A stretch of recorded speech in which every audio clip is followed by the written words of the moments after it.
Sunday morning, everybody. How is it going? How are you doing? How's it been? How did the week treat you? Hopefully, all right. Hopefully, all right for everybody. Uh, I am going to hopefully be able to see what's happening in the chat this week. I know I've got like the most amount of technical difficulties. Um, I shouldn't say the most amount. Just I shouldn't I shouldn't be running into as much, I guess. But I've only been doing this for I don't know few months now. I do need to find some more time somewhere in order to learn how to do more, but I have to find that time first. So we'll see how that works out. Um, so this week, I wanted to get away from trying to do anything that like wouldn't be able to do normally in terms of like not being able to show you guys not being able to show you guys things related to audio, because my audio drivers are not wanting to play nice with each other. So it's just going to be pretty much all GPT stuff. And what I'm doing right now, I should have done a little bit more setup, but I actually I kind of just wanted to do this where you guys are just sort of following around. Just following me around and being able to see what it is like I'm doing. I just want to make sure I'm sharing the right stuff, but not sharing the wrong stuff.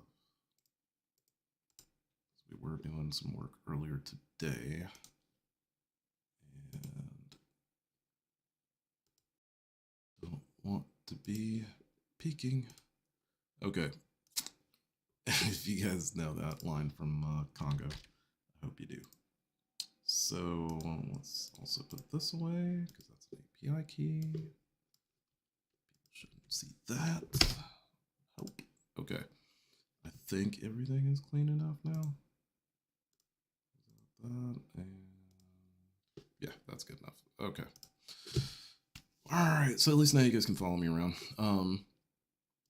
And so like the entire purpose of this being that like, there's always I wish I could say that I had set agendas. I do have set agendas, and I do have stuff that I like to cover, but then it just starts going like crazy down a rabbit hole of like new discovery of stuff. So I'm always a little bit all over the place. So what I was doing today was like, okay, well, I want to create. I do this a lot where I use GPT to essentially like either summarize, cross-reference, or create data in spreadsheets. So it's almost like, I don't know, I don't want to say it's my spreadsheet person or something like that, because that's not really it's not the right classification to give it.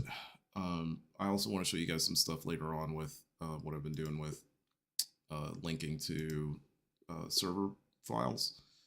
Finally picked up some server space, so I'm going to show you guys some cool things with that.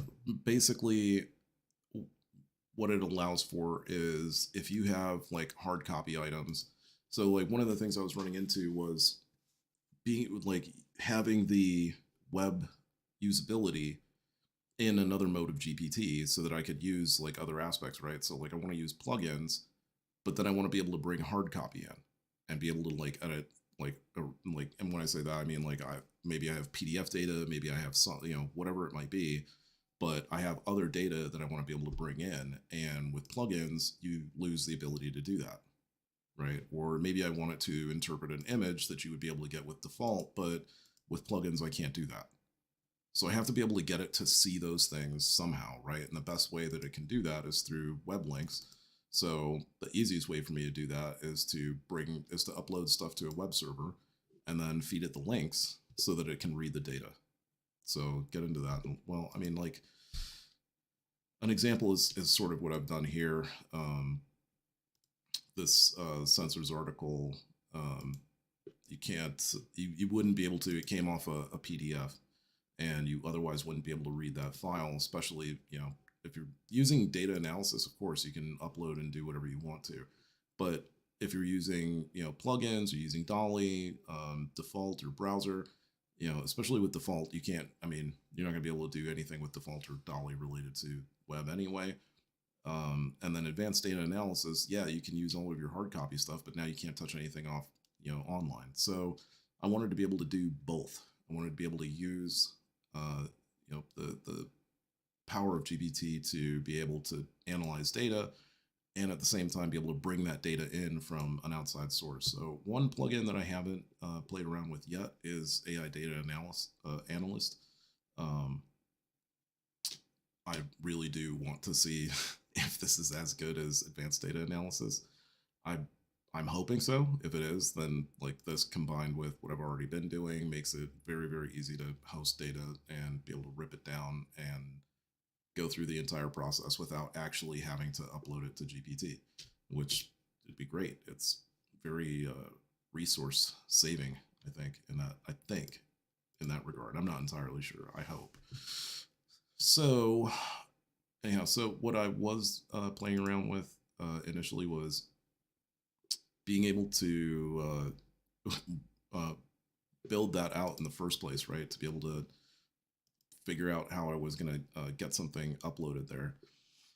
And then I was messing around with spreadsheet data and manipulating spreadsheet data. And I was like, you know what? I should do something like HubSpot related as well, so that it kind of ties in. So it's not just all like cool GPT-ness.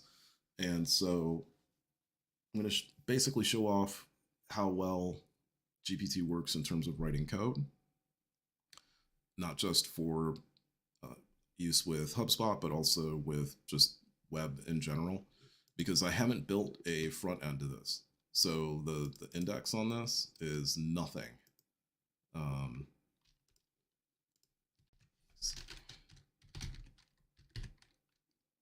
Yep, .me. So there's nothing. I built this file upload aspect the other day, and that's it, right? I haven't built anything else. I haven't done anything to the front of this, which is perfect because you'll see like I don't, again, this is why I'm just recording like what it is off the screen, because sometimes I go off on tangents I hadn't intended on, but they end up being very, very cool, and I want you guys to be able to see it. Okay, so what I did was I went into the HubSpot for GPT with me. Try not to hack into this, guys. You're going to steal so much sensitive data from me that I'm never going to be able to replace it. So what I did, this is just for context. All I did was I went in and edited the columns. I'm not entirely sure. It's the first time for everything. And put in all the columns that I wanted to fill in data for. And so now I'm just going to do that for, say, I don't know, 400 rows or something. So we're going to say, hey, GPT, how's it going today?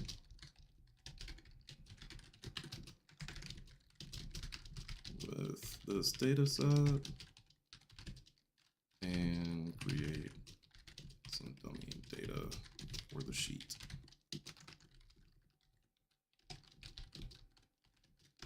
So we can get started.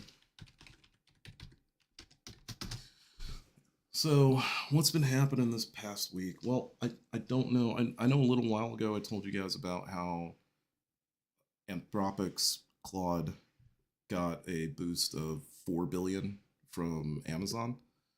And now, I shouldn't say now, but like this past week, it got like another boost of, gosh, what is it? 2 billion from Google.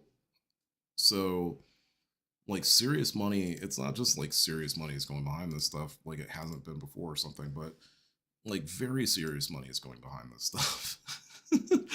People keep thinking like, so, I don't know if I talked about this before. If I did, I'm sorry that I'm harping on it again, but I saw a clip not long ago that showed it was a clip of Warren Buffett, and it was talking about how Warren Buffett's advisor says that AI is all hype and that there's nothing really behind it, and said specifically AI isn't going to cure cancer, right?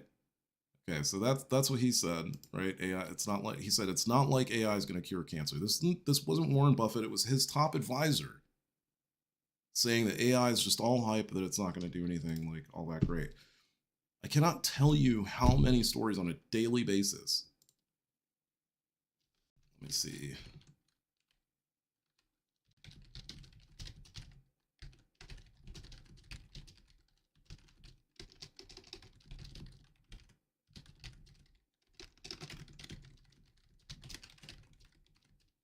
Um, let's see. Let's go for 400 rows.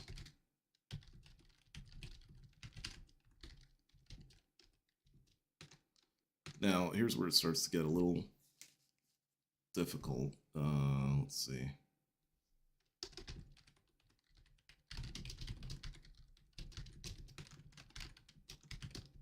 Okay, excluding the column. So this is where it starts getting, I shouldn't say difficult, but like, you just want to make sure that things aren't going to go off the rails.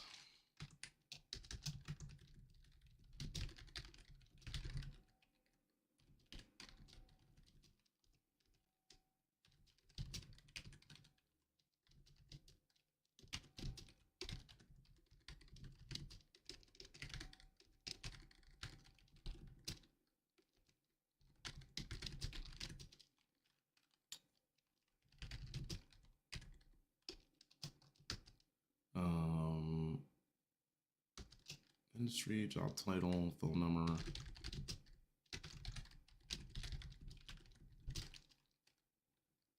Stay in US.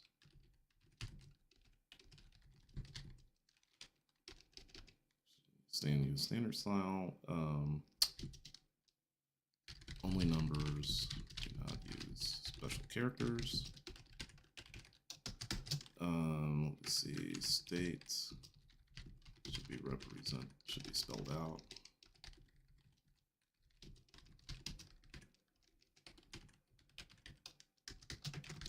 Not use foreign countries.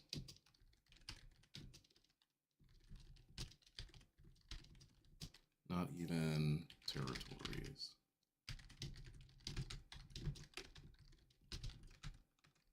Yeah, it's funny how I typed that, right? Like, how amazingly biased was that? Right? Do not use foreign countries. I'm immediately now, I mean, it's not, is it wrong to make that assumption, right? To that, like, to make the assumption that foreign countries are non-US countries?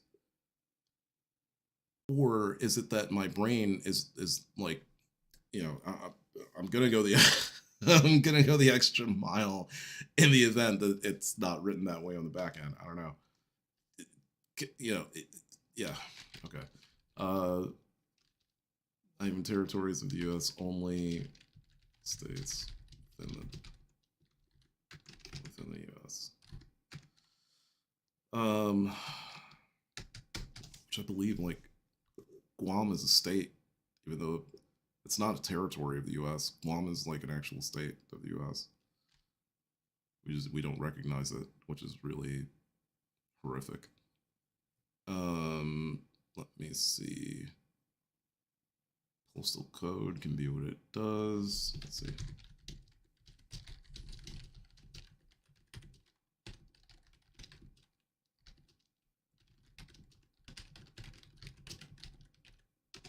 Okay, and anything else? Relationship status? I don't know. Could be whatever. Degree could be whatever. Number of employees. Everything else is good. Yes. Country should also be spelled out. Oh, well, yeah, I suppose. What's the point if they're all in the US?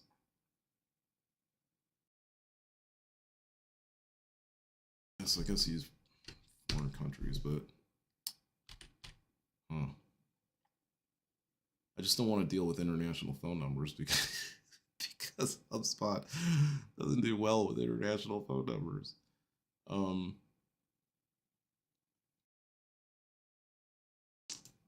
Okay.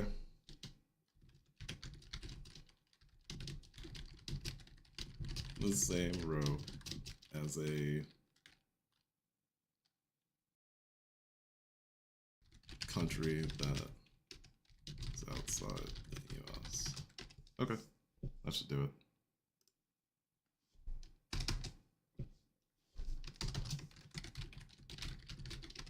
Should be spelled out, not abbreviated. Now it's likely going to just summarize the rules again. Oh my god, this thing just disabled for the site. It's a very cool add-on, like what it helps you to do. You know, obviously it's a GPT toggle, but it also helps you to like copy paste replies from GPT without the formatting, or it'll strip the formatting like where you paste it to. So it's like it helps in that regard, but it's like the cost, the the juice for that squeeze, like when it comes, and this is another reason why you guys don't see me like, I don't know, not necessarily not talking about, but this is why you guys don't necessarily see me um, push forward like any sort of tools or any sort of apps or anything like that, is primarily because I like, you know, I have to use them for a while. I don't like to just use them for a weekend or use them for a week, you know, a week or even a month. Like I want to use them for a bit until I actually can say, okay, I've got enough of this, right? Like I understand enough of this to be able to give an accurate opinion on it. Okay. Let's see.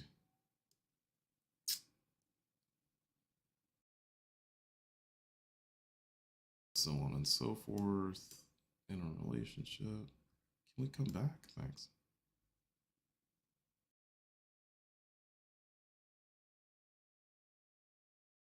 Because they don't, you're making them outside the US, that many people?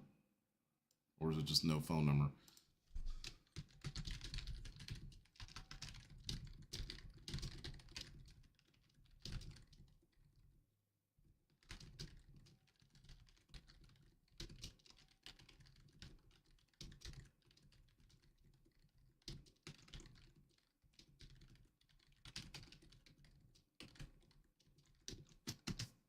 Make sure it understands that because I don't want to. Last thing I want is null values that I'm going to go to try to import into HubSpot, and then all of a sudden it's going to be like, no, I can't do that. Oh, yeah. Slight hack if you guys didn't know it. Oh, I should have asked to do this already because I'm wasting an extra step. I'm like anymore. I try to. It's a there's like a difficulty of separating my brain from. I don't know how many of you do this. When you message people, you tend to treat it like a verbal conversation. So you tend to message the information at that moment and then the next moment, and so your messages end up being like very short, quick sentences, right? Messages back and forth, getting across the overall idea. So I've been trying to pull back from that, and it's almost happening somewhat naturally. So eventually I'll get to this, but trying to pull it back to where I'm putting more in the message that I'm sending for, you know, for multiple reasons. And, you know, working with GPT is kind of part of that, where, you know, trying to get everything that I need in one concise statement with what the important stuff is. It's almost like personal marketing in a sense, right? Like it's really like I'm trying to boil down the message and, you know, make sure the important parts stay, or whatever, you know, what have you. Okay, so let's go check out our dummy data and see. Um, I know a lot of you guys are gonna yell right now and you're gonna be like, wow, Christine just put that guide out on how to create dummy data. How come you didn't use that? Why are you doing this?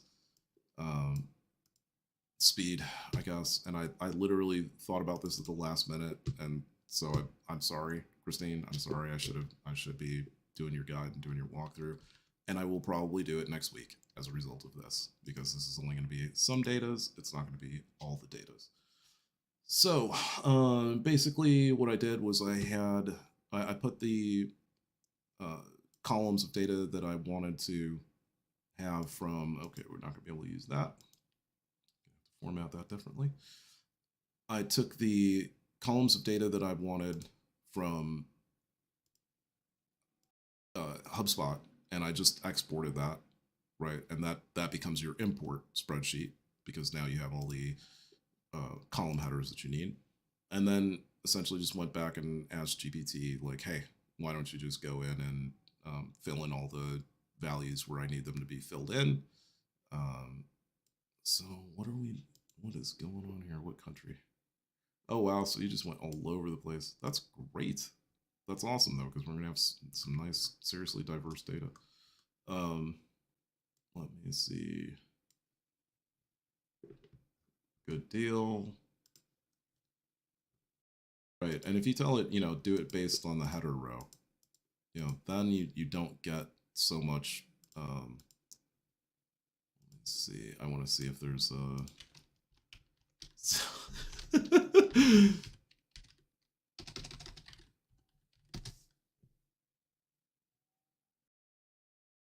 Huh. I mean, yeah, I guess. So it is two separate places, but no, I don't know what to tell you. Let's go to maps. Yeah, I'm just copying and pasting here. I just want to see, are we getting a horseshit answer here? Kind of.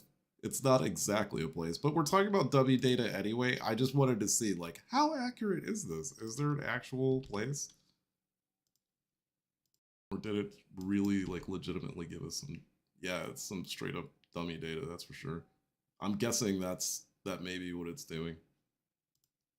Pulling just stuff, Stephen Mount, like, South Jennifer, right? Like, it's just putting some stuff together for sure. All right. So now we've got the dummy data. It's great. Got that in an Excel sheet, which is even better. So we're going to go to import. There is a purpose behind this, I promise. It gets into the next aspect of things. Okay. Contact. And I guess I'll just start with this one and then let's see what else. I don't want to take up a ton of time doing this because, again, I didn't really necessarily prepare for it. But I'm just going to create new contacts. Next, all this stuff. Buying role is definitely not set up properly, so we just leave it. And number of employees should be. Oh, it's not. Oh, we made a drop down. Oh well. Yeah. We should definitely.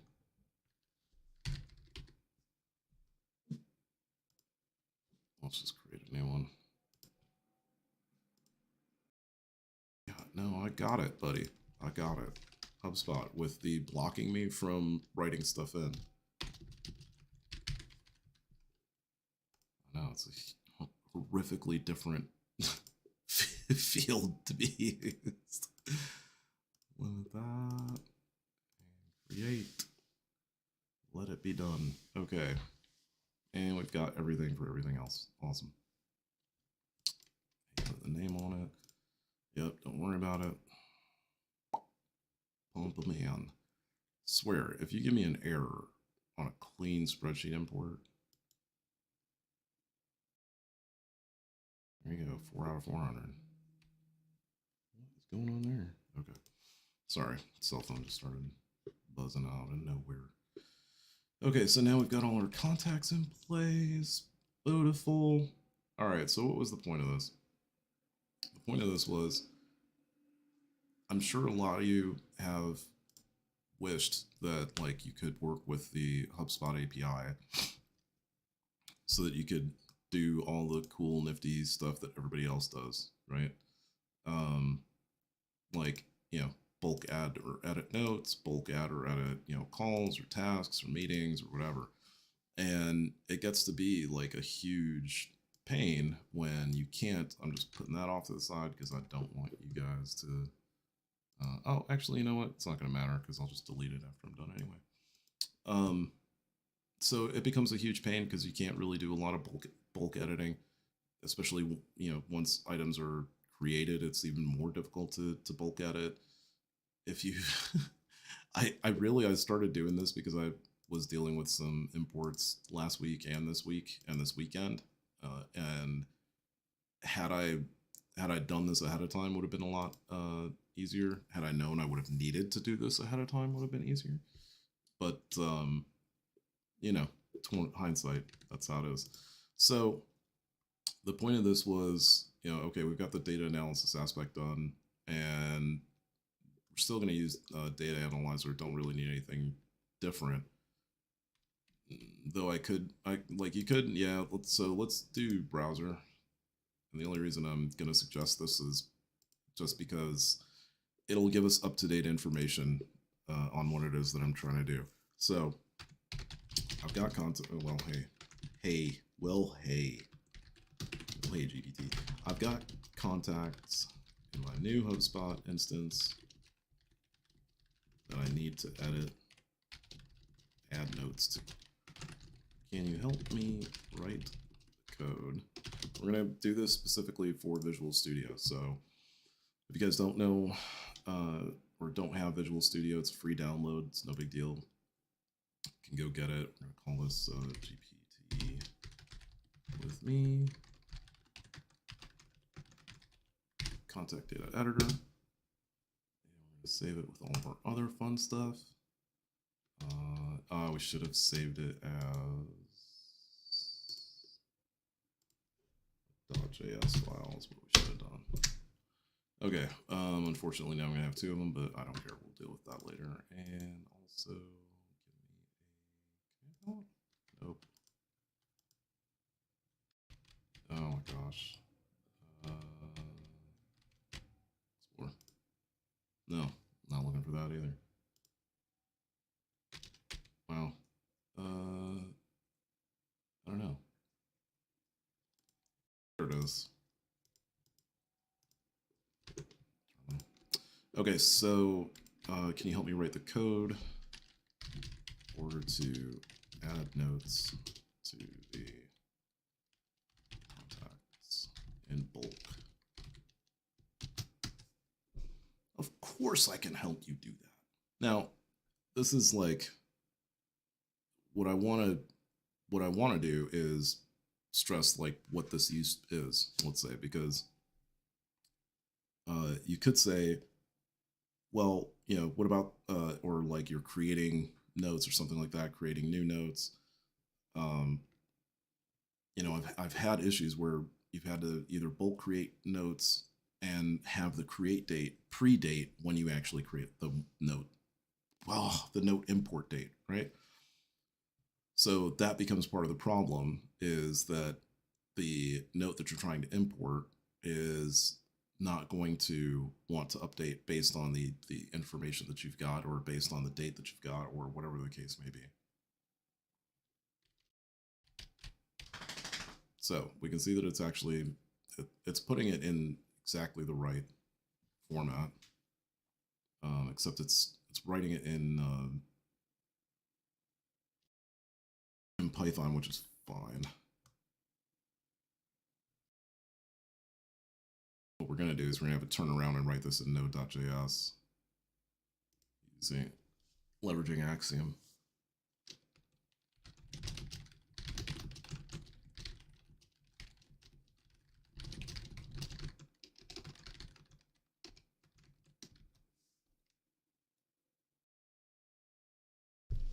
Yes. Further explorations might be necessary. So much great guidance from GPT. So, like I was saying before, Google throwing, another 2 billion against Anthropic, you almost have to kind of wonder what Anthropic is doing to pull that forward. Like, why two giant companies who are technically they're not, like, they're against each other. Like, it's not as if Google and Amazon necessarily want to work together or have ever talked about working together, but now it looks like they are, right? a lot of the big tech companies are working together at this point. And I hope for the same goal of, gosh, I hope it's all with the same goal in terms of, hey, want to move everything forward in a positive fashion while also, if we're all working together, that's more minds that are looking at what we're doing and hopefully reducing the amount of mistakes that are getting made and having some forward thinking in terms of ethics and guidelines. But that's wishful thinking, and I don't like to do a whole lot of that. I think that the push is to try to get Claude to be part of, I like to be a conversational model for them in some form or another. I don't blame them because it's an excellent conversational model, and I wouldn't even say, yeah, like you could definitely hold a conversation with it. Um, is it anything? All right, I'll be right back. Sorry, dog is pawing at the door. That's gonna be an issue.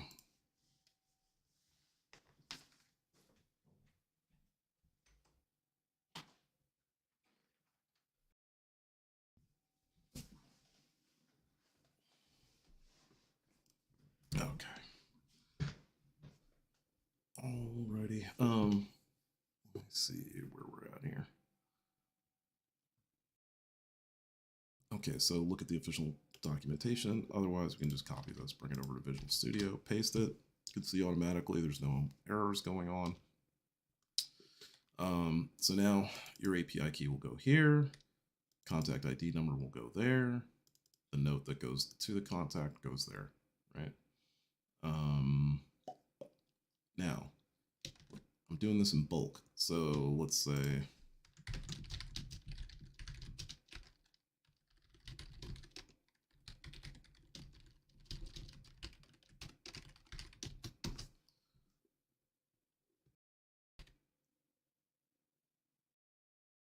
okay, to a single note. Okay. So that's the thing to note. No pun intended. The first aspect, this code would work just fine. While this is happening, let's go ahead and do what we need to do over here in HubSpot. So we've got Visual Studio set up. Then we're going to come over here. We're going to go to integrations. We're going to go to connected apps. Got nothing so far. So we're going to go to private apps. And we're going to create a private app. And we're going to call this GPT with me. Can't use that. Contact. Okay. And don't care about the logo. And for scopes, I'm basically giving it all CRM capabilities.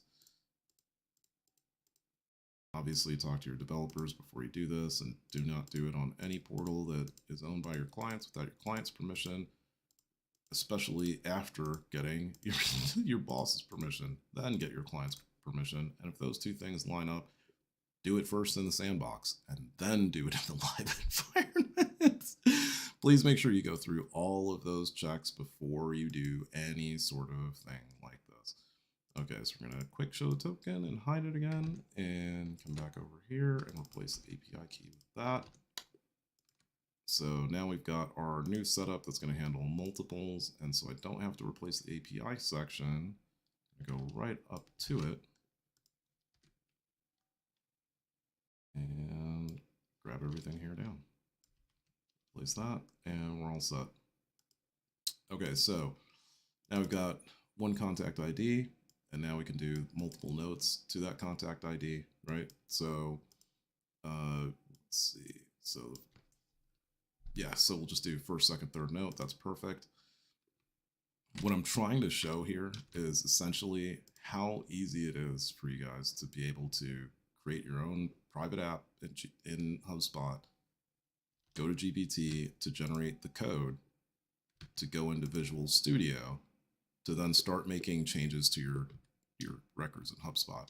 So I don't know who's been keeping track of the time. I know it's less than 10 minutes since I started actually working on this. So first, second, third note, let's just go ahead and pull a contact record ID so that we can Yeah, that should be it. And then we'll come back over to here, place contact record ID, and we'll go ahead and fire it off and see what happens. Use Node.js to debug. Running. Oh, property values are not valid. Correlation ID. So that should return a 400. So it made a call, it came back with the errors. Okay. So what you can do is you can say, okay, come back and say, I ran this, but it came back following error.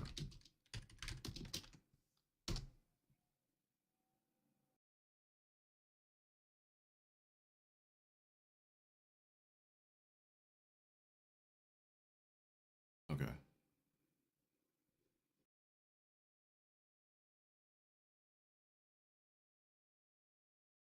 Yeah, no, I'm sure that is absolutely true. Okay. See, once again, I should have told it like what's going on, and then I should have asked it to make the change as well. My God. This is definitely due to my output instructions.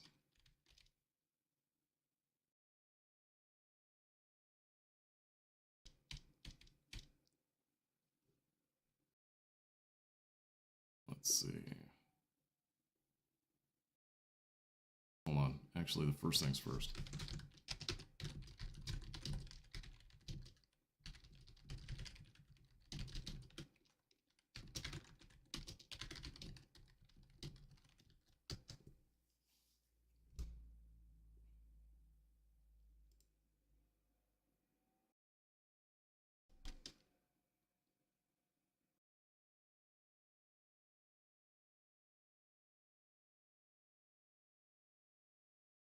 There we go.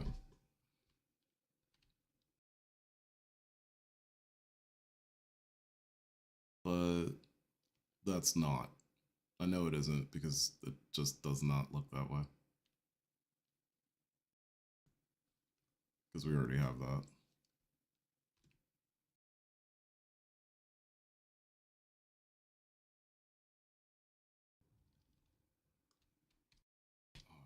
Definitely.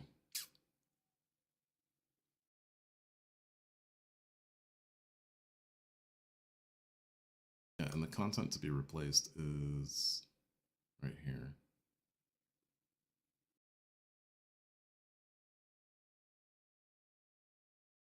That's definitely where it's going.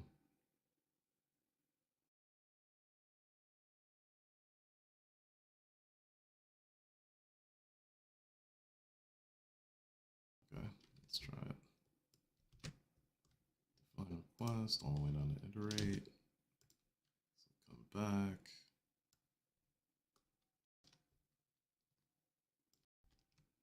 Okay.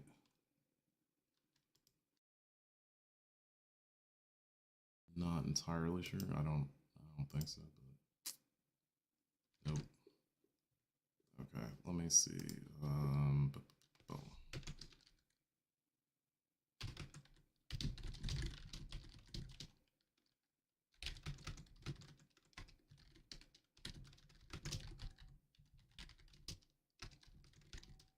No, I don't want to do that. Let's see.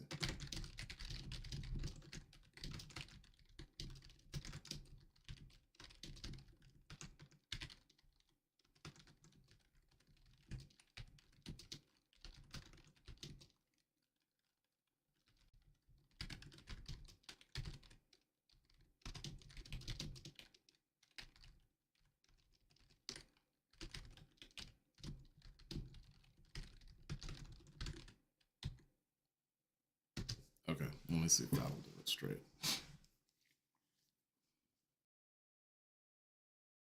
Yeah, no, we got that. Don't worry about it.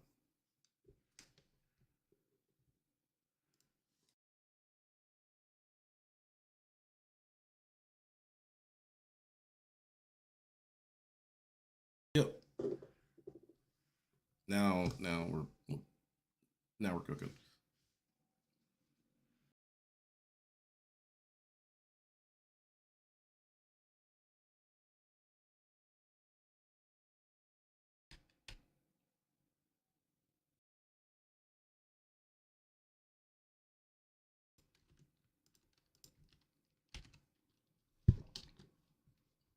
Wait for it.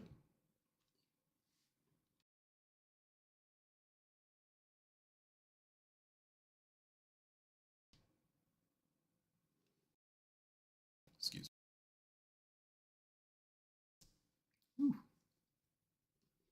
Definitely don't want to be coughing all over you guys.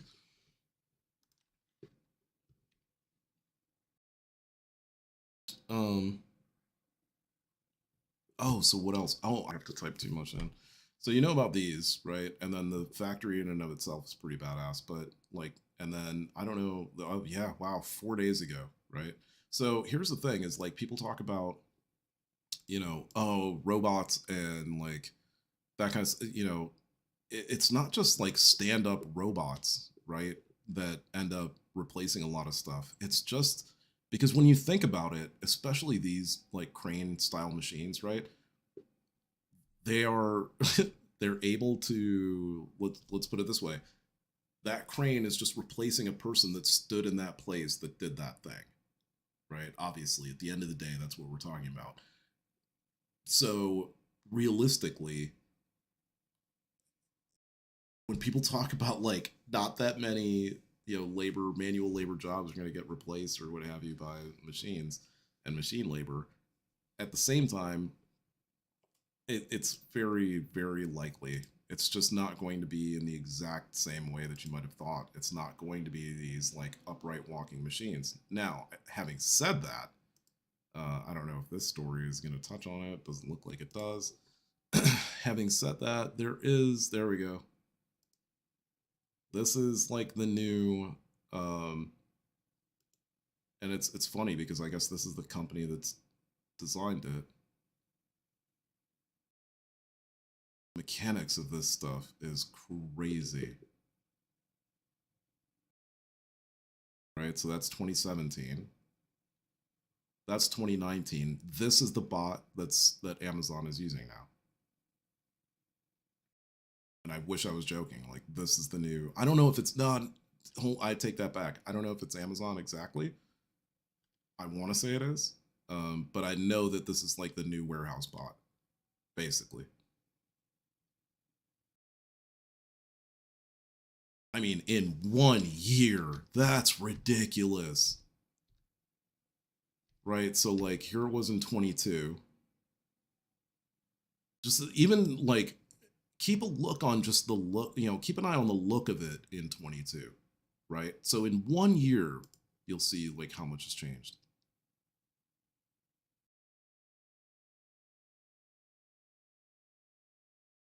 Like all of this is now fine, like neat, like fine tuned now. The body is a lot tighter together. I don't care about the coloring or any of that. I'm looking at like where the bolt placement was on the old one versus where it is on the new one.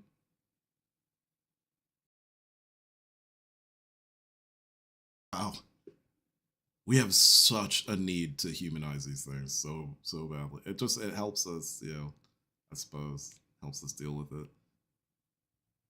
And I know you guys are probably sitting there saying like, "Oh, this is so stupid. Look at how slow they move," all that kind of thing. First of all, they don't move that slow, and secondly, I gotta say, uh, they run 24/7. So really, the pace is not an issue. Like when it's running all day, all night, who cares, right? I want to say that's something that I actually need to run here.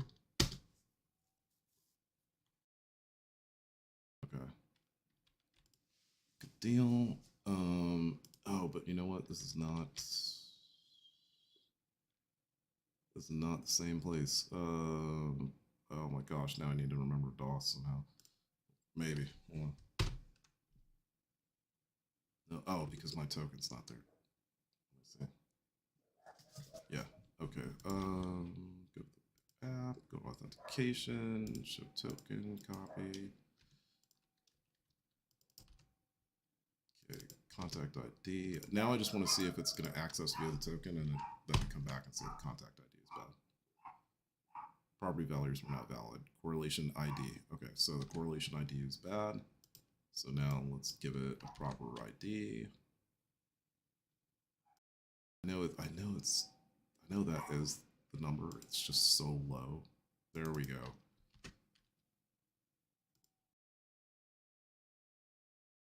There was something wrong with it. It just didn't read right. Okay, so there's the proper contact ID. And so now if this runs properly, we'll see a little blue. Nope. Okay, so still still the same thing. Validation results array 1. Validation ID is not valid. Is that the same error that we gave him before?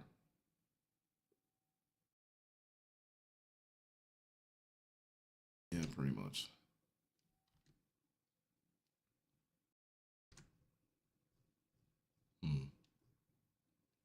And I say that, you know, it really sucks when you do something once and it works so flawlessly, and then you go to redo it, not even close. It's trying to go to engagements. That is the contact ID. Does it have to be all the zeros and then the ID? No, I don't think so.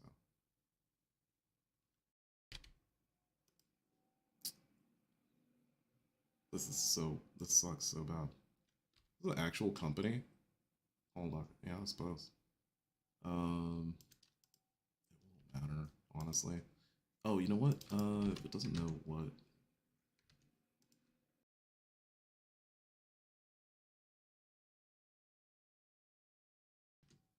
There we go. Hold on a second. Engagements. Wow, I keep going back and forth between the wrong things. No, that is the right call to make, or the right place that it's supposed to go. Anyhow,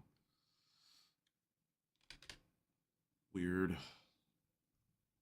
Oh gosh, I don't want to give up on this because I know that I'm still getting the same error.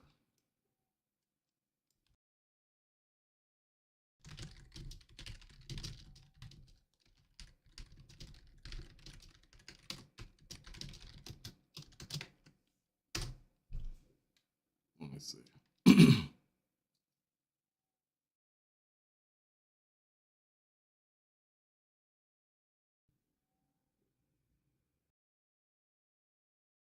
Okay, got it. Well, okay.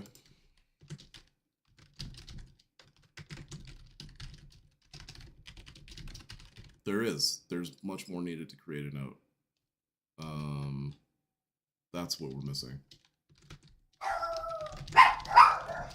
Sorry about that if you can hear my dogs.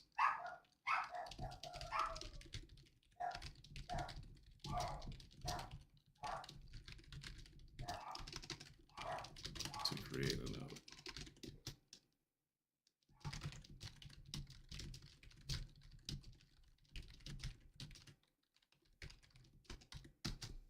Okay, let's see if that's it. Because I know that you need like a date time stamp as well. Like you can't just put just the note. It doesn't really understand that. No, I don't think that's the issue, man.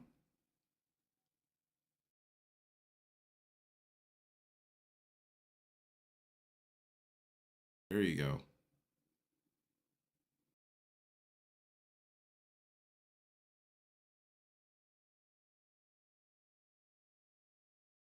No. I don't think that this is the answer to it at all. Okay. My gosh. All right, I'll set this up for another time. It looks like once again I've inadvertently wasted time doing nothing.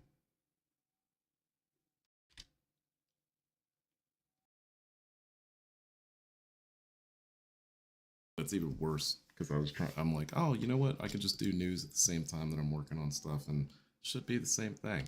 Nah, not really. Not really at all. I really don't expect this to work any better. Because I have a slight idea of what it is that I'm missing. And this ain't it. Because what I'm missing is there's actually no date timestamp being used here, and that's part of the problem. Whoops.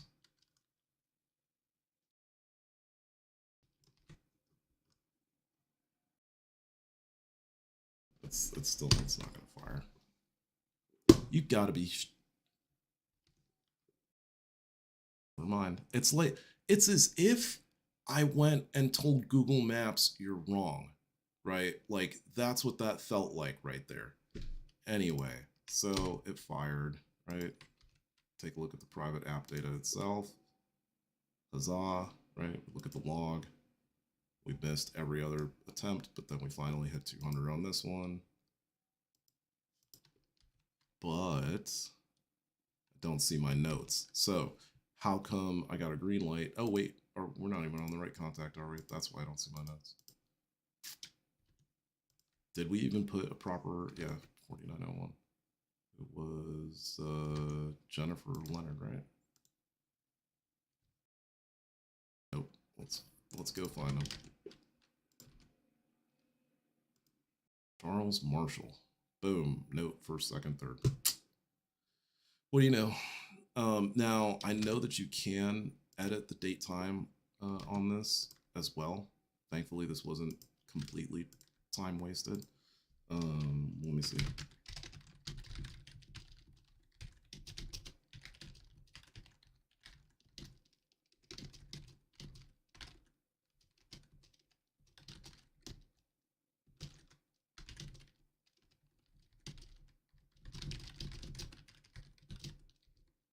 Historical record.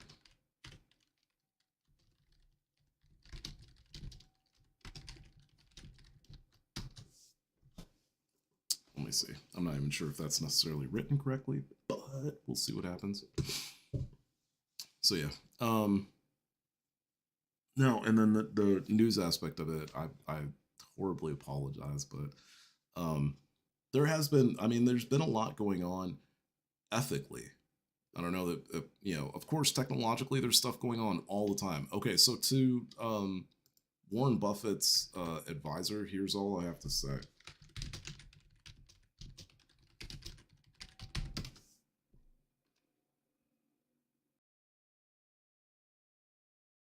Right? Like, this is just a generic search, right? And this is just where it's being used within cancer research currently, right? These are some of the few things that are causing drawbacks, right? That's about it, is like cleaner data and more of it. That's legitimately, the only holdback. So we're looking at 2020 stuff. I hate doing that. If you don't know this already, you can go to Google and you can do like past year, past month, so you can bring the data up to date. Has revolutionized cancer research and treatment by identifying intricate patterns in medical data, providing quantitative evaluations of clinical conditions. In today's complex terrain of available medical data, AI can play a crucial role in enhancing traditional data analysis methods. So yeah, I think that it's actually going to help us cure cancer. I don't know, again, like Warren Buffett's guy saying that, to me, it's a joke, because at the same time, like, hey man, you do know that Zuckerberg is working on creating a version specifically to be able to solve like the hardest, some of the hardest problems possible, right? I don't know. Let me see. Timestamp that looks all right, but it has to be in a date time form. You know what?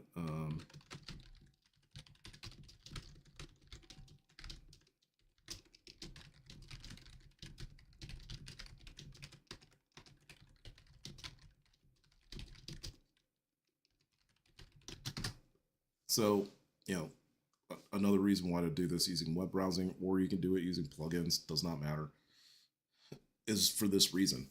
It's like, okay, well, you can keep sitting, poking and prodding. I just didn't do this earlier because obviously browsing for the answer takes a little bit longer. But you can see that, like, hey, at least if I don't know, all together, so it's a UTC format that has to be used. Because I saw this and immediately it's like, nah, that's not going to work ever. So let's see. Cool. Cool. See, and again, I left off the second part of this. The second part of that should have been, can you research to make sure that this is the right method format for this request?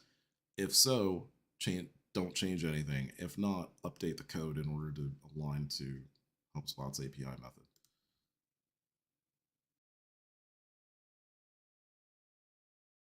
Unix timestamp in milliseconds. That's what I thought.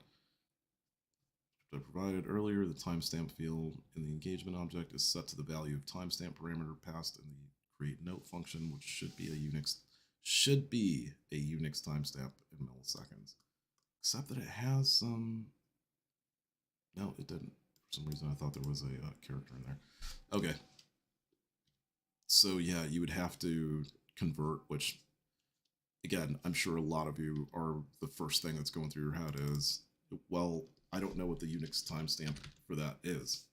You probably don't, but given that that's the case, I'm really sure you could give it to GPT and it'll figure it out for you. So let's go ahead and test this out with the timestamp aspect of it put into place. And we'll just call this fourth. So we'll make sure these are all getting in there. Fifth and sixth. Okay, and then push. Ah, we're missing something. Unable to process JSON correlation ID.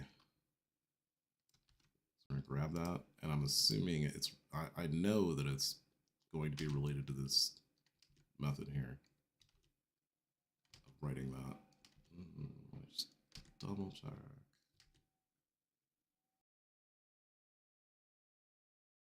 There we go.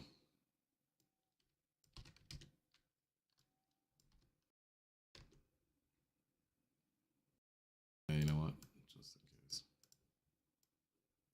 case I'm missing a line, even though it looks like all I needed to do was replace that.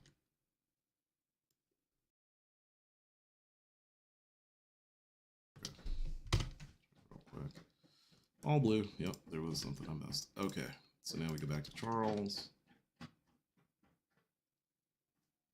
Sixth, fifth, sixth, fourth, fifth, sixth note, and they are at different days or at different dates. 21st, 22nd, and 23rd of October in 2021 as opposed to today. So that's a real quick. Okay, so it did take a little. It took you 30 minutes. Say that it took, let's say it took 45.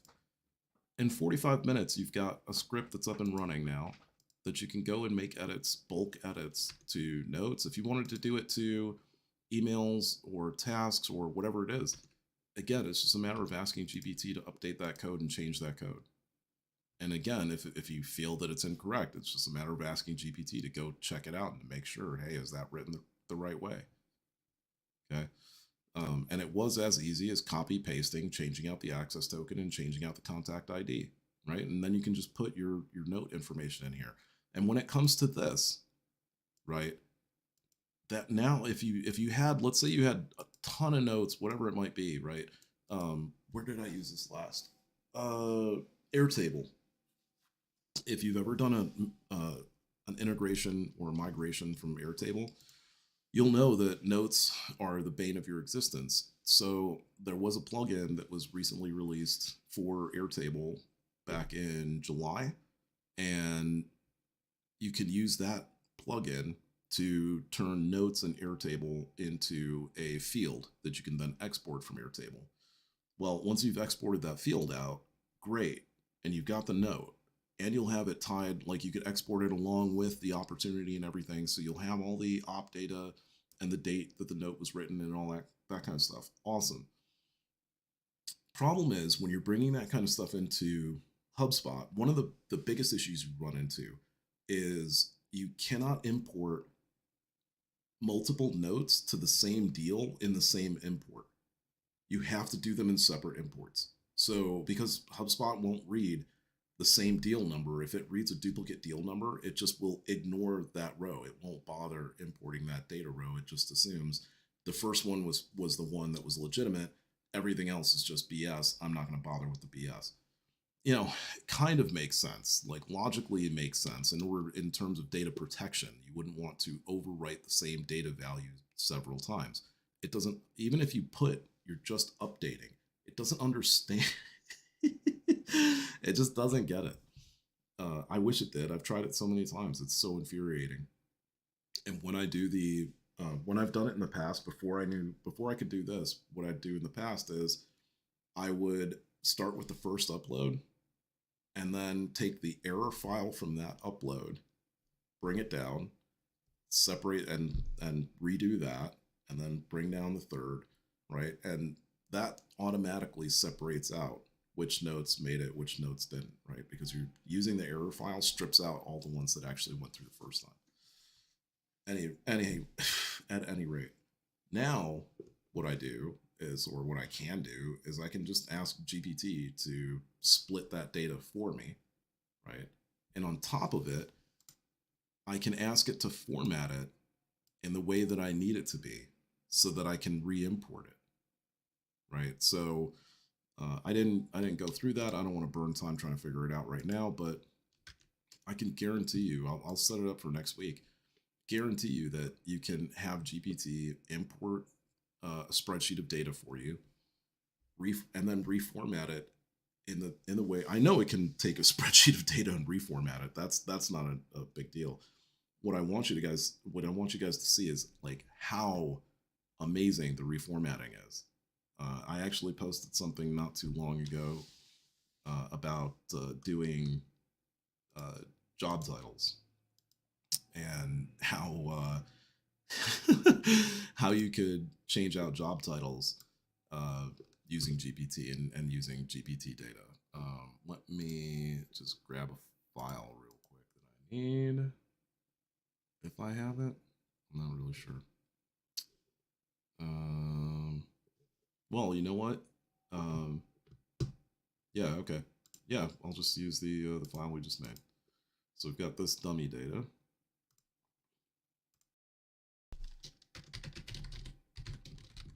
Okay, so here's what I would normally do. Hands down, this is what I would normally do. Okay, so I would take we're gonna label this real quick.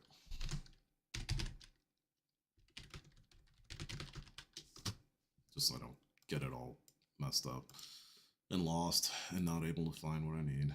Okay, so we're gonna open that in Sheets because I hate Excel rules. And Sheets just works better, so get over it. Okay, so we've got a bunch of dummy data, and what we're trying to do here is we're trying to, let's say, we're trying to boil down job titles, right? So that they are more consistent. First thing, obviously, that you most likely do is you take a look and see, like, okay, well, do we have duplicates of any type? Okay, we do, right? We have some duplicates in some ways, some fashion. Okay. Now, what we'll do is we'll take any identifying information off because we don't need it. If we're just trying to boil down job titles, let's just do that because that's probably like the number one annoyance that I run into when working with clients. The first time out the gate is their job title field is text and it's not it's text and it's not drop down, and so that creates just the most horrific scenario possible in terms of trying to straighten things out and create job personas based off of that. So I'm going to call this current titles. Titles. Download that as a CSV, and we'll bring that right over into GPT. Okay, and we're gonna call. We're gonna say, "Hey GPT, can you analyze sheet for me?" So you want GPT to familiarize itself with the file right out the gate. Okay. And what I'm going to show you is like how easy it is to sort of write rules for it to work with. File is not found. Okay, try it again. That's weird. That's the first time I've ever gotten that.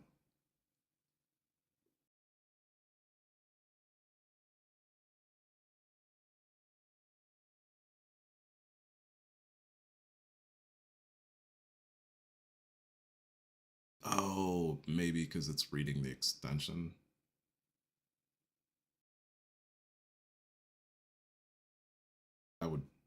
That'd be weird. Obviously shouldn't be doing that, but hopefully it's reading the data now. Oh, let me see. Oh yeah. What was it? Stores, shopping, grocery, AI, AI grocery stores. If you've been to an Amazon store, then you've seen this tech already. If you haven't, then get ready because it's starting to make its way out there, right? So where automated checkout stands were the thing that sort of miffed people in the beginning, now it's going to be automated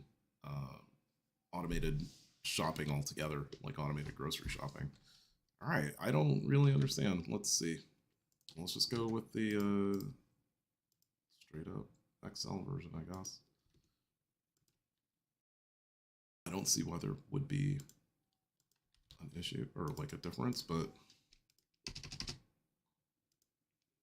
yeah, no, we can't do that.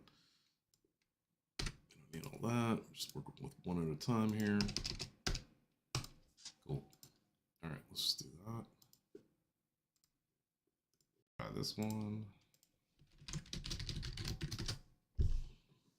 Just throw it in its face. Try this one on for size.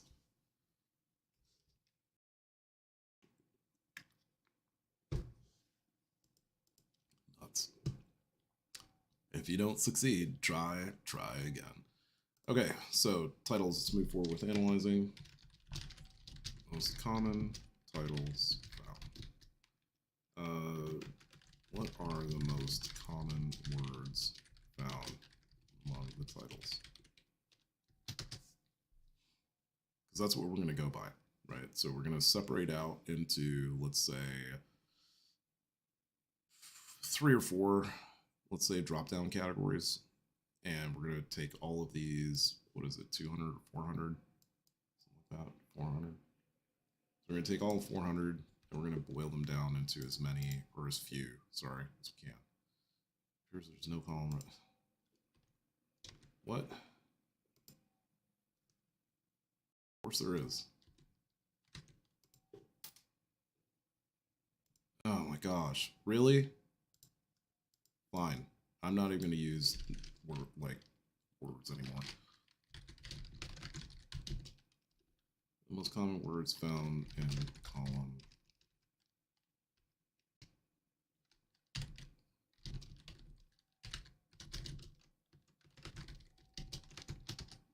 Yeah, just do it that way.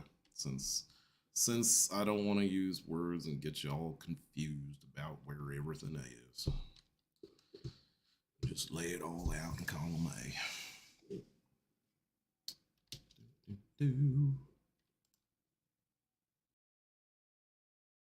I sincerely hope like somebody hasn't been like chatting into the nethers or something, netherworld or whatever, however you want to phrase that, because I definitely haven't been seeing it. If that's the case, it sucks so bad. I don't know why I can't, really. This is really ridiculous now. All right, you know what? Let's just, maybe you broke. It's okay. Sometimes it happens. It's not your fault.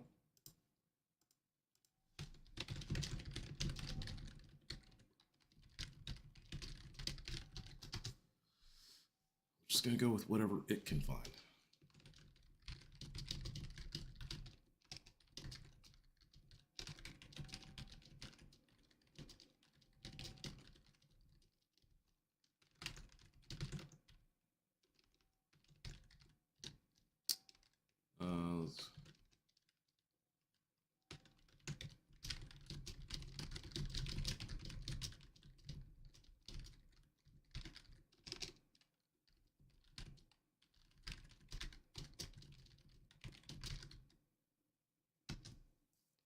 Sometimes, I don't know why, but sometimes it doesn't read that. It thinks that row 1 is like the beginning of the data. Cool. Yep, that's all of that. All of that.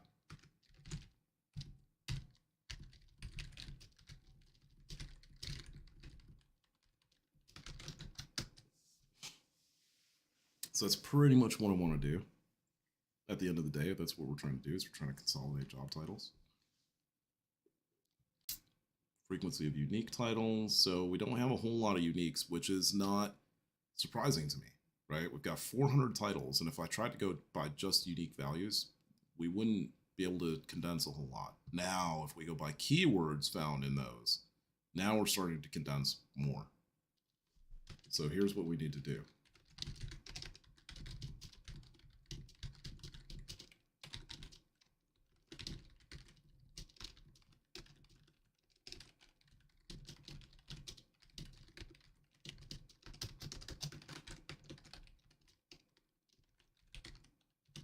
Which are in an organization.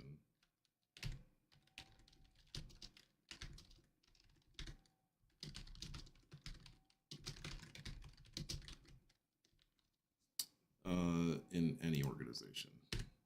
Titles.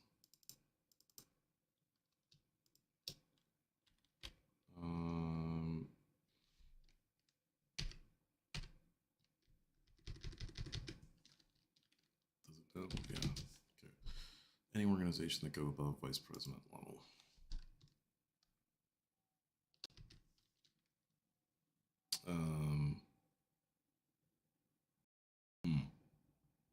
Without having predefined what these levels are, right?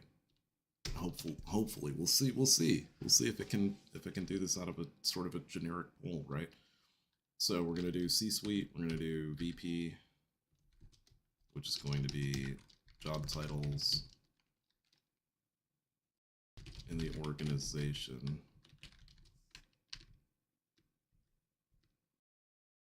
The or in any? Let's say in any. I love director. I'm gonna go director.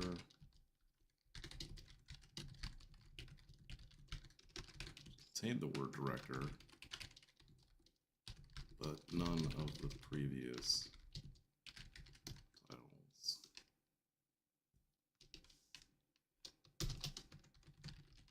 Manager.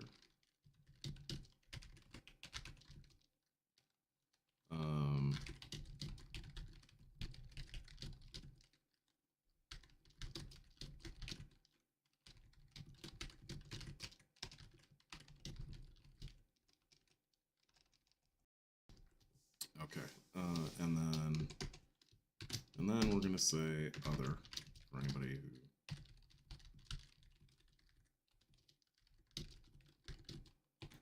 who of 4 categories.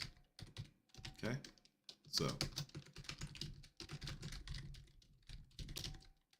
what I would like you to do is create the rule that you need to follow, that you follow in order to carry out from start to finish, going from C-suite to other.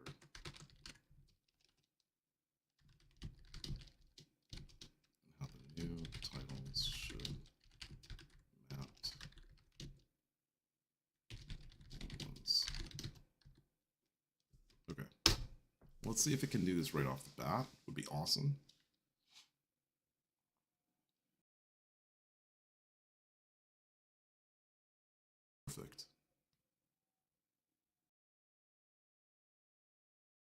Perfect. Yep.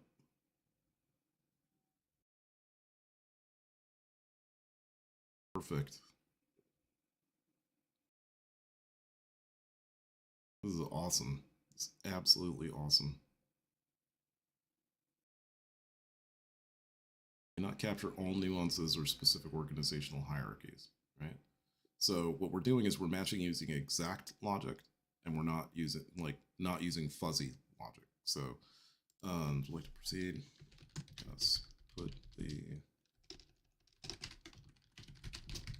this method, putting the new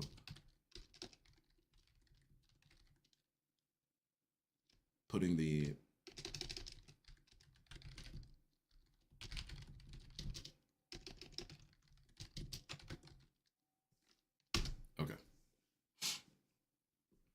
I feel like this is turned way over to the side. There we go. Maybe that's better. Somebody will tell me at some point. I think so. It looks better.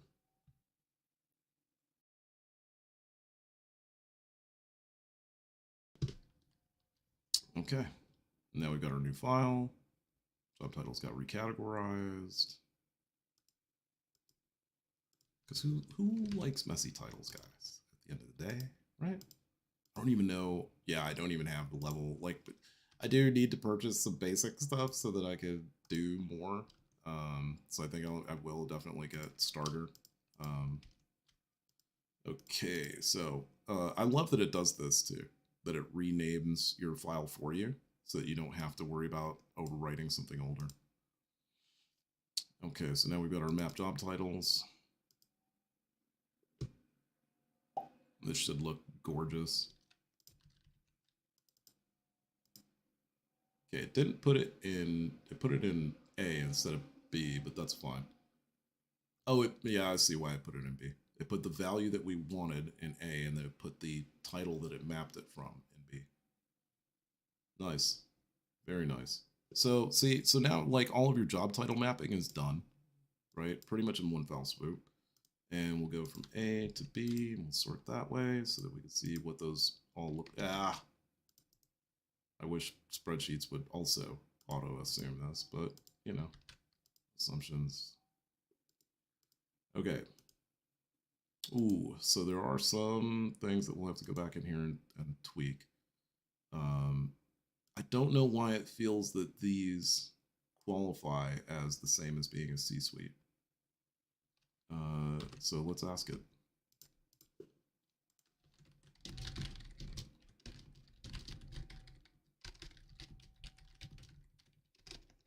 Classified.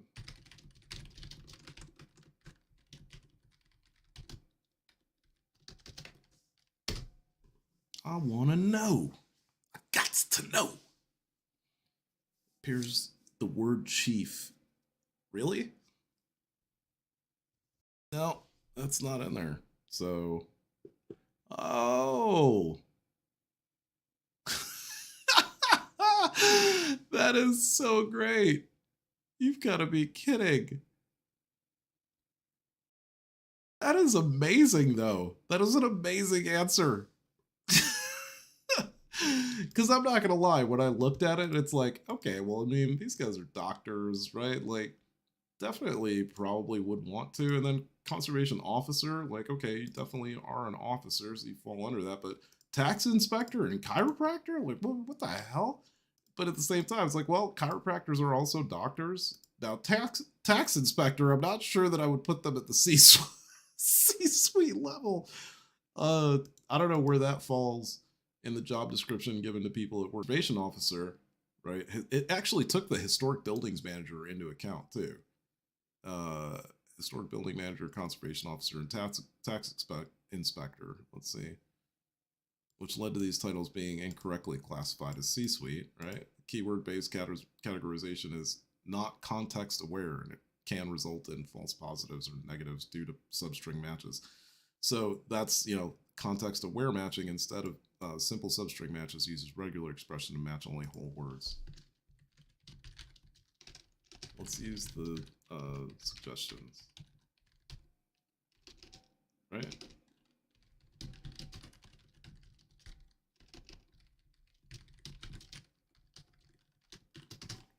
Cool. All right, so let's go with the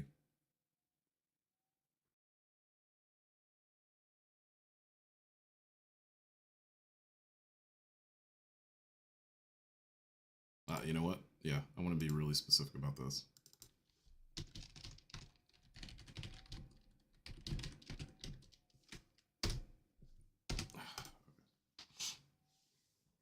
Oh, so what I was going to say earlier, little bit of a hack.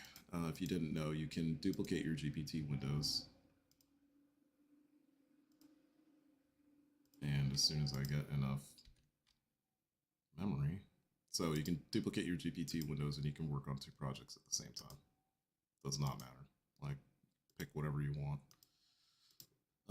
While that's working, let's go make some dolly images or something. Job title's getting recategorized. It's awesome.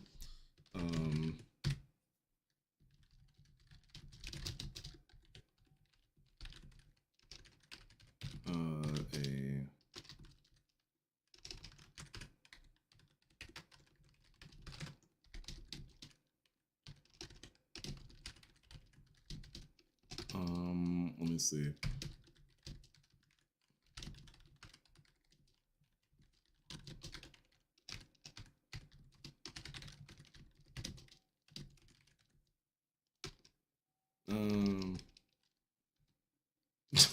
I don't even know if that's a descriptor. No, it's not really.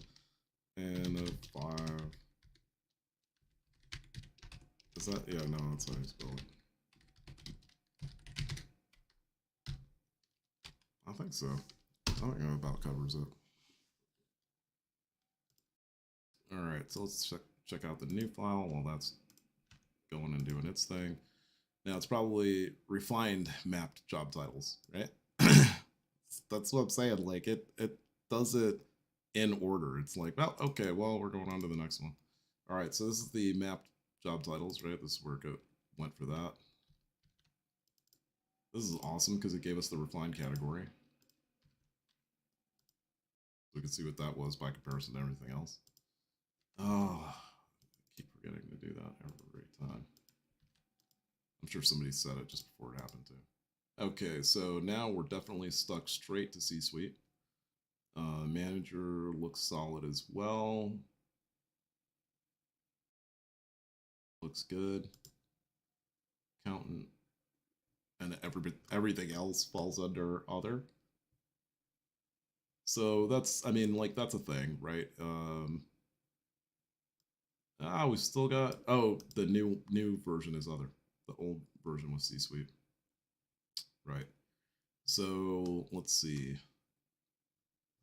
I'm not going to go any further with this, but you get where this is going. You could definitely go in here. You could say like medical, right? And say any job title related to medical falls under a new category called medical. Any job title containing the word executive.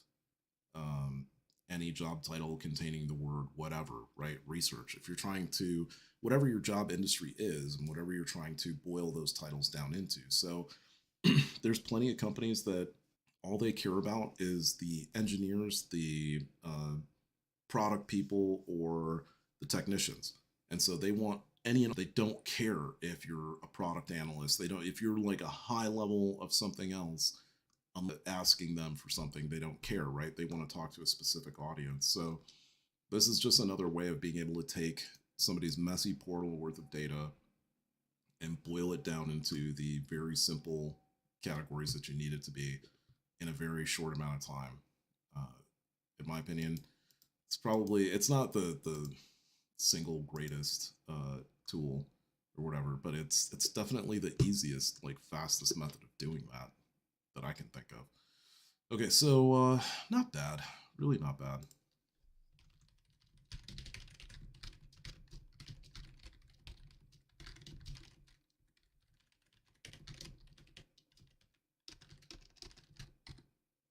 Okay, so let's go with that. See what it does.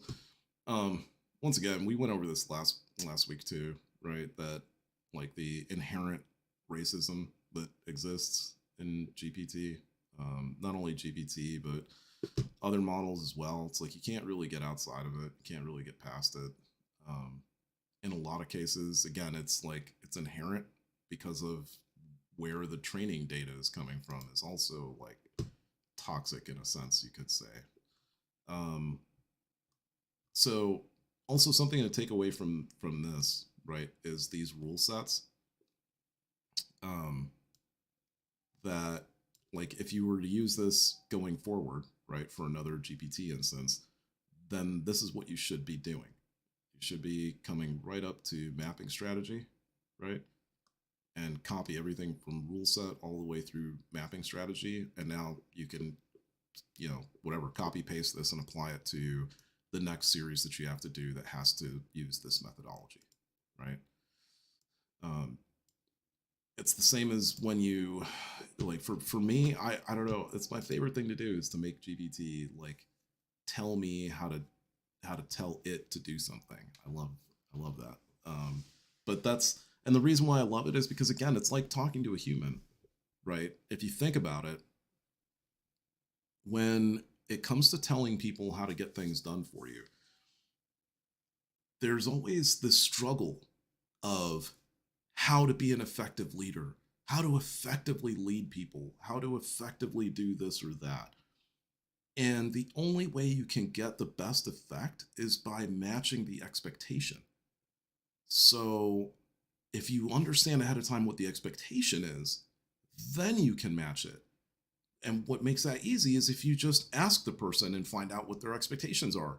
So lo and behold, if you just ask somebody, hey, when I have to ask you to do something, or when I tell you, that I need something done, what's your preferred method? What do you prefer in terms of communication? Would you rather I email you? Would you rather I message you? Would you rather it be a huddle? Whatever. Now, I realize that that's sort of like asking for Pandora's box when it comes to managers.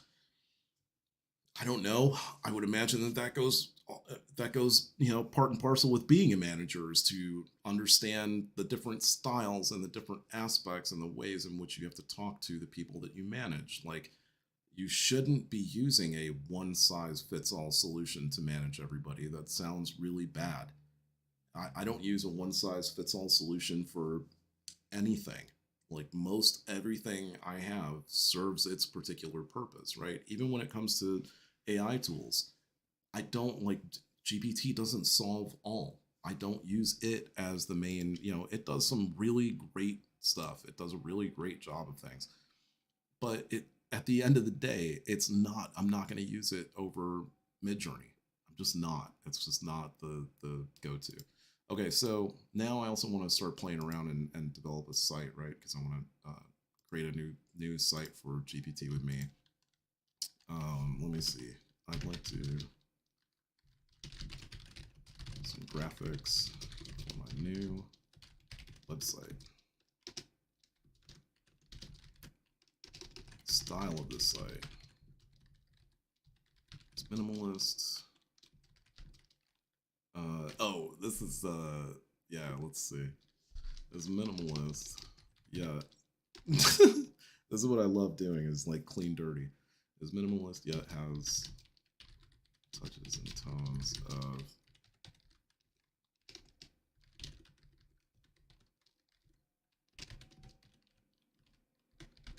dystopian grunge.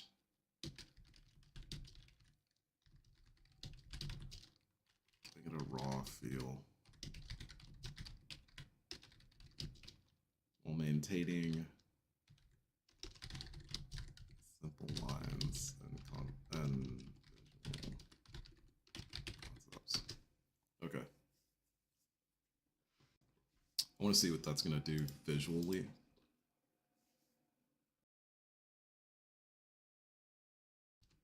And then we'll come back over to the analyst. Fire this. Well, we won't fire this guy. We'll just bring out a new one. Going to use plugins. We'll just use web browser. Let's just do, yeah, like I want to use something so easy. Okay. Creating a new, I'd like to create some graphics on a new site. We already did that.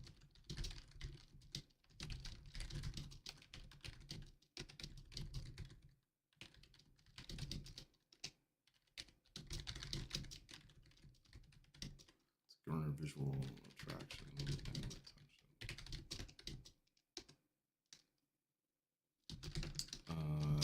Love the use of slight animation, adding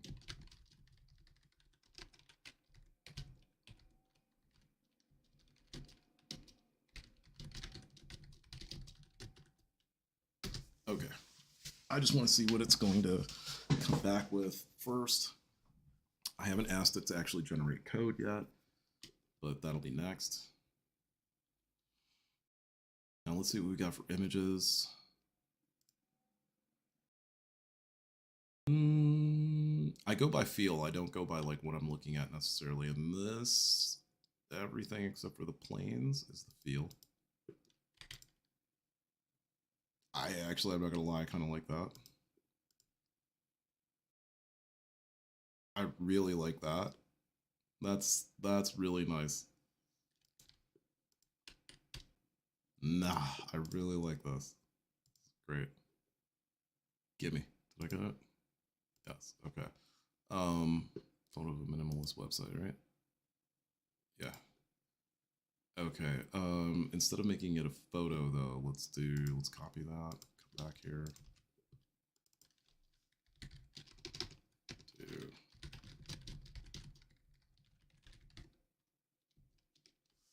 minimalist website graphic.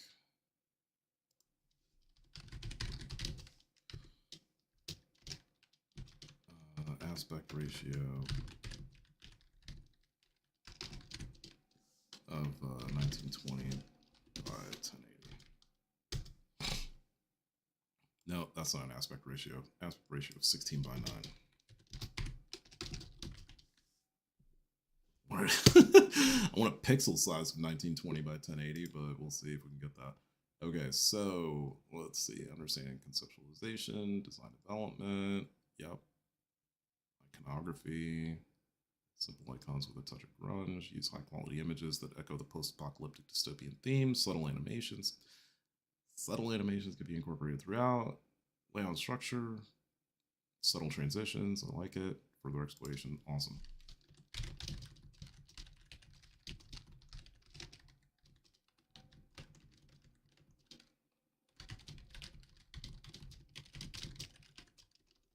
To create a homepage.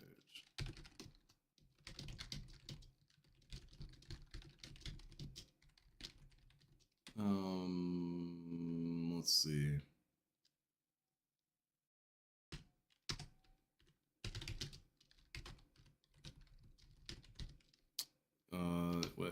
Longer than, let's see,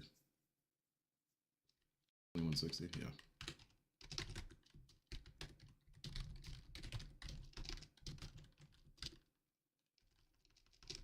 Let's start there and we'll go from there. I dig it. I dig the look.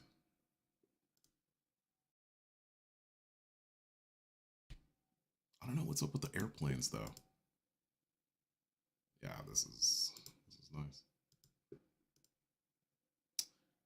I like it because it's like an impressionist version of it, and I really dig it. I really, really do. Damn, I would put that on my wall. I would print that and put it on my wall. That is so awesome in so many ways. Like if you guys are into Blade Runner, if you're into Tron Legacy, if you're into Death Race, like any of that kind of thing, like you know, Take on Me from Aha, like this has like all of that sort of put into one image. Like just the how clean but dirty it is at the same time is awesome. So so awesome. Swear to God, if there is an artist out there who has created anything like this, very, very, very, very close to this, I would buy your stuff immediately, hands down. And if this is a knockoff of somebody's stuff, I feel horrific because this is awesome. Sorry, like that's what art is, though, right? Like it makes you feel. It's not supposed to be something that's like universal. Everybody finds it to be equally as awesome.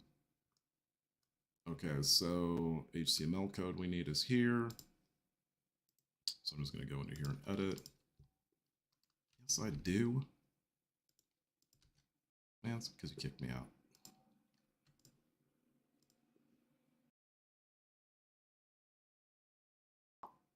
Come on. Open says me. Where are we at? Oh my gosh, only 20 minutes left. Time flies when I want to do better stuff. Okay. Save that, come out. Go into the script.js file. Oh, you know what? In terms of like, so this is kind of what I like to do to check up on GPT and make sure that it's doing like what it's supposed to, let's say. You just go to a code environment. Line loaded up. Yes, I do. Okay, so go there, right? No, replace all that. Okay, and we'll copy the style, that in, and we'll copy the JS, which there isn't any. Okay. Let's see. I didn't really tell it what I want the content to be at all. So so let's see what it did. Nothing. Just no content on the page. Because I mean, like, what is there to do, right? And it can't create create graphics, even though it should be able to. Let's see.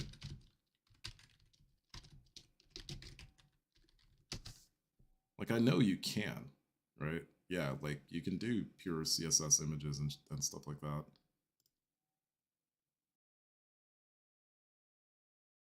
Right? Like you could definitely do this stuff. It's not impossible. So let me see if GPT knows how to do it.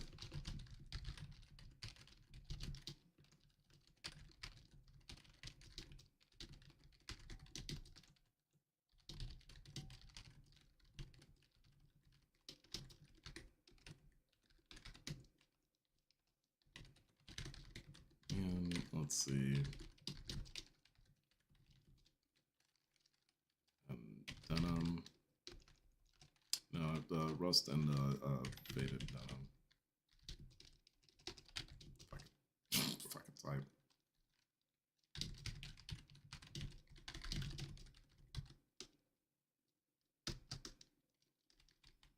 Let me see.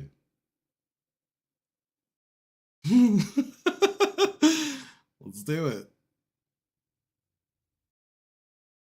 Ah, of course.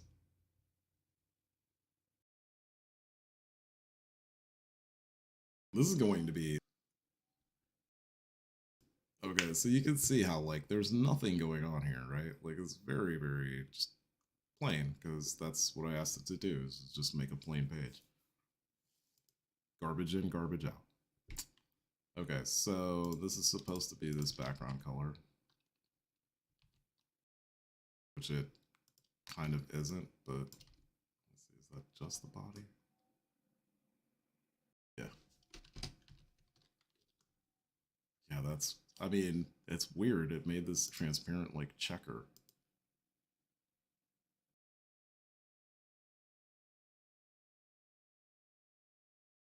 Yeah, I mean, it's not really worthwhile for it to try to do that, honestly. Like it's easier for me to just upload a file and to do it.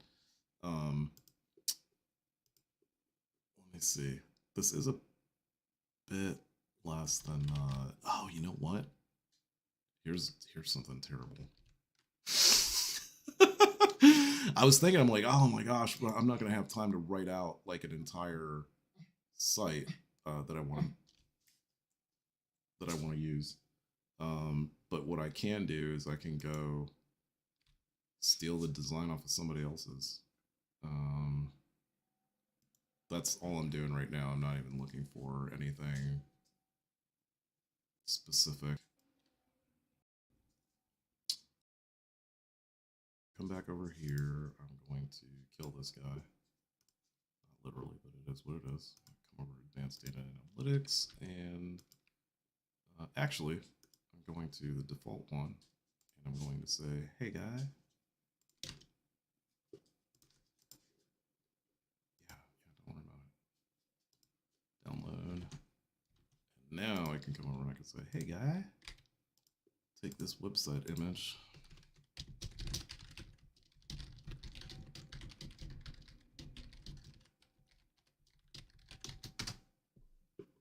There you go.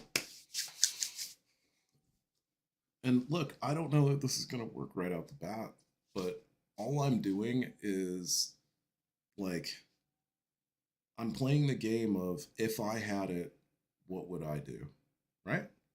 So if you gave me a tool and said, hey, this tool can build out anything that you need it to, all you have to do is ask, what do you think I'm going to do with that? You think I'm just going to sit and do the most basic stuff and boring stuff on the planet? No. No, I'm going to try to break it. And by break it, I mean I'm going to try to make it do things that it's not supposed to do. Why? Why not? That's the only way I get to show whether or not these things are actually broken or not. It's great. Okay, let's see. Let's see how perfect this is. Should be cut and paste. Well, damn. Right? It even put the like parts of the context in there, or content, for crying out loud. It's not exactly it's not formatted the right way. Definitely needs some CSS help. So it isn't like a spitting image, right? And I'm not sure where the digest aspect of it went, right? Like this, or the designist. Let's see.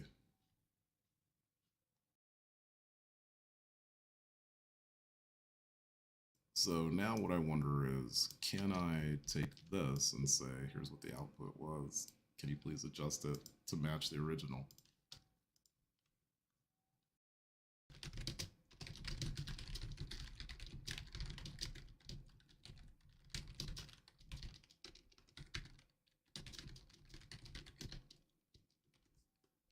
Oh yeah, you guys didn't know you can just cut and paste images too? Of course you can. It can accept images now. It's multimodal on the image aspect, so just paste the image in there. Boom, boom. Create a more refined HTML and CSS to closely mimic the original website layout. So now it seems like it really is, because before it kind of thought of the wasn't exactly an afterthought for the styling. Where did it put? It says the designist is in there.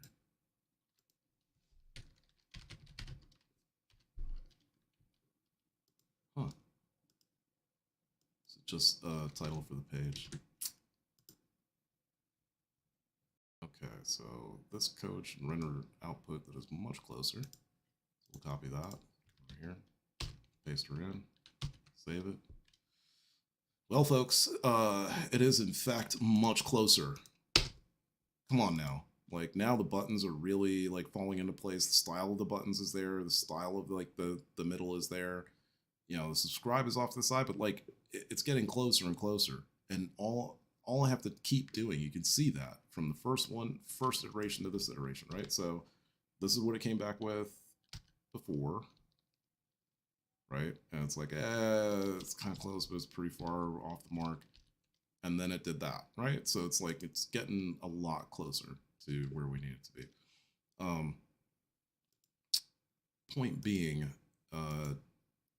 let's see, I want to do something that's a little bit more defined, so it has like a better idea. I wish I had. Let's see, it's too much junk. Too much junk, mostly AI. Not bad. And then you had something pop up on the screen. Guys, when you do that stuff, it's so gross. It's so gross when you have a site and it looks really great, and then you fuzzy out the site because of the fact that like there's something weird on the screen. Let's see. This is for DID. No. Phantom Buster, do we have this anymore?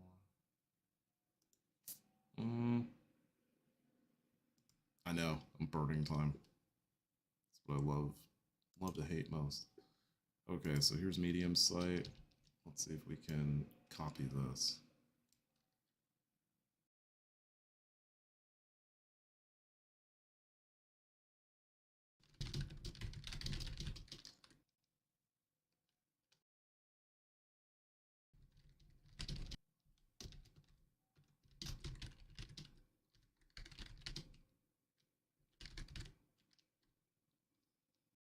Yeah, let's try that. Does it know?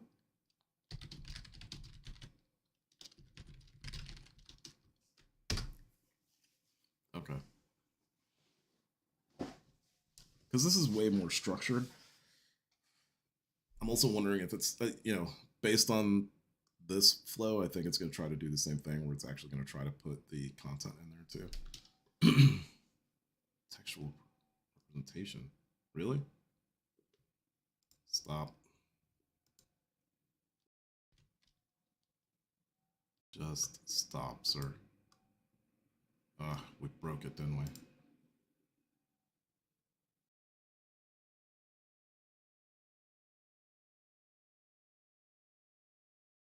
Did I break it? See, because I figured that it would. No, no. That's the problem. Like, I figured that it would just. When I say create a. Make a version that mimics, right? It's a downgrade right here.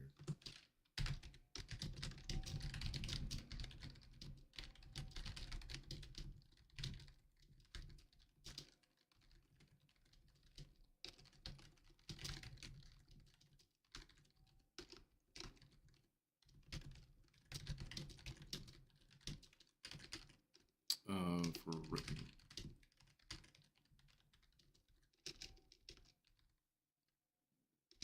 Oh, I can't spell. It's not helpful. Okay. That's so great. Neither answer is better. Okay. Can you please make the create?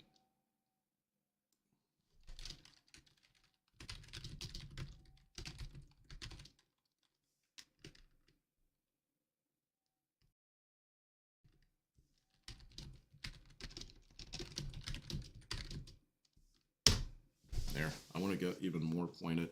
I want OpenAI to see this stuff and to go out there and put the guardrails on it and say, okay, sorry, we'll make it, we'll keep it from coding other people's sites. I don't know how you do that. I don't know, but what I all I do know is that you can do this.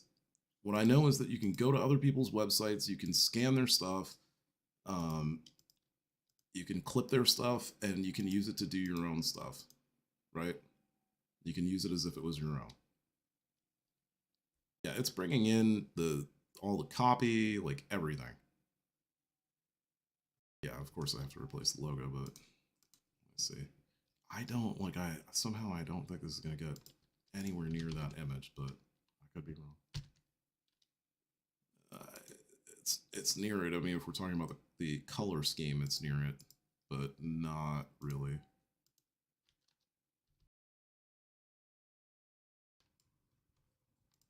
Let's copy that and we'll say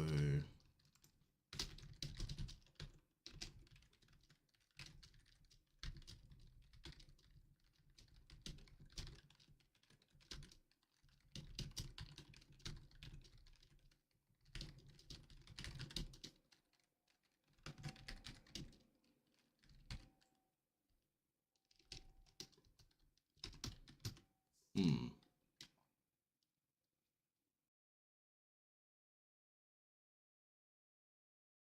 Where I'll be able to tell if it's like sort of doing it better is right within the menu aspect of it.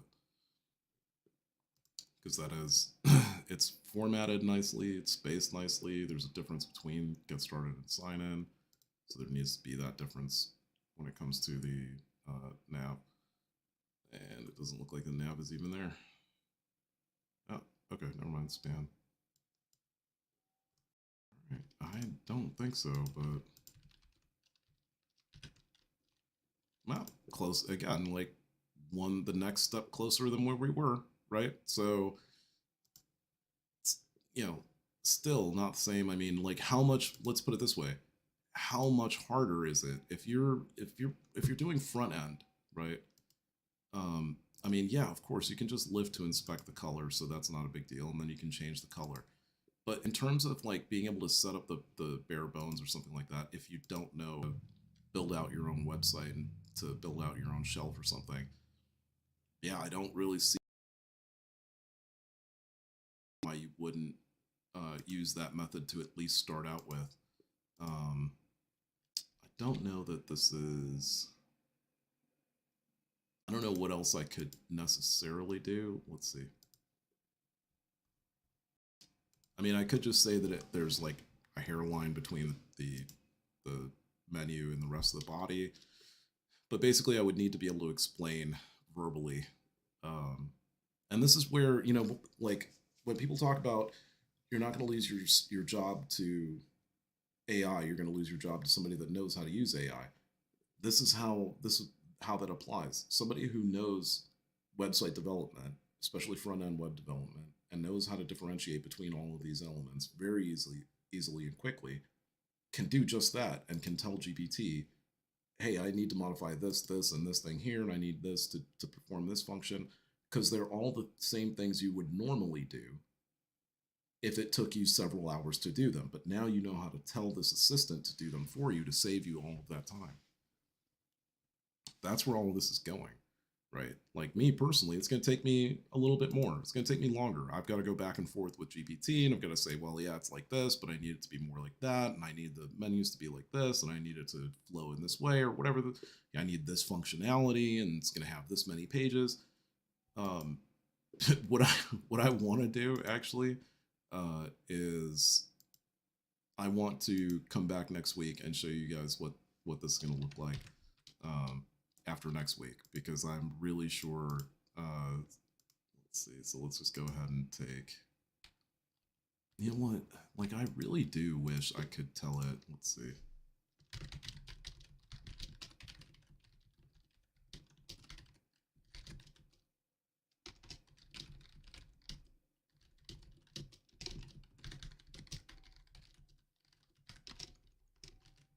Let's see.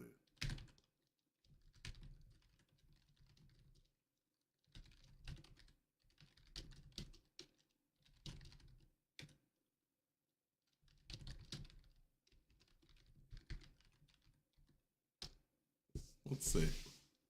This is sort of like asking Chappie to create its own image. So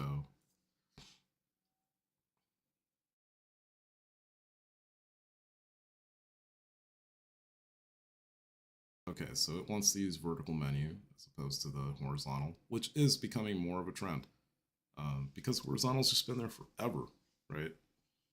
Nobody necessarily likes vertical menus either, but when you think about it, vertical menus work easier for you on mobile than they do on than horizontal ones because the width of your phone and the distance your thumb has to go is something that actually gets taken into consideration when it comes to UX UI for mobile.